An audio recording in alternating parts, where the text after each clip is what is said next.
তার একটু সন্দেহ হয়। সোমেশের নিউজ চ্যানেল দেখার খুব নেশা। সে যেটুকু সময় ঘরে থাকে সে সেইটুকু সময়ই খবরের মধ্যে ডুবে থাকে। সোমেশের মাথায় আবদাব শ্রদ্ধার কাহিনীটা অনেক আগে থেকেই ছিল।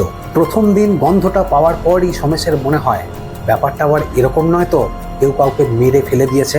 এই কথা মনে হওয়ার পরই প্রথম দিনই সে তার মাকে এই কথাটা বলে। কিন্তু সোমেশের মা তাকে বলে, সারাদিন নিউজ চ্যানেল দেখে তোর এই অবস্থা।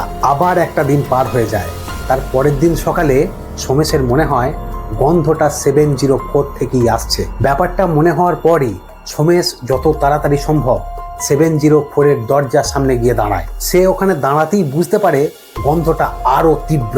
704-এর ডোরবেল নেই, তাই সোমেশ ওই দরজার সামনে দাঁড়িয়ে হাতে করে দরজাটাকে কিছুবার চাপড়াতে থাকে, কিন্তু দরজাটা ভিতর থেকে বন্ধ। কিছুক্ষণ সেখানে দাঁড়িয়ে থাকার পর ব্যাপারটা একটু অন্যরকম হয়ে যায়। এতক্ষণ দাঁড়িয়ে যে দরজার সামনে খুব দুর্গন্ধ বেরোচ্ছিল, কিন্তু এখন সেই দরজার ভিতর থেকেই পারফিউমের সুগন্ধ আসছে। এখানেই সোমেশের সব থেকে বড় সন্দেহ তৈরি হয়। সেভাবে যখন এখানে এলাম তখন এখান থেকে দুর্গন্ধ বেরোচ্ছিল, কিন্তু কিছুক্ষণ দাঁড়িয়ে থাকার পর ওই দরজার ভেতর থেকে সুগন্ধ আসছে। এটা কি করে সম্ভব? নিশ্চয়ই কিছু লুকোনো হচ্ছে। ব্যাপারটা আরেকটু বোঝার পর আবার দরজা ঠুকতে থাকে সোমেশ। কিছুক্ষণের মধ্যেই এক ব্যক্তি ভিতর থেকে দরজাটা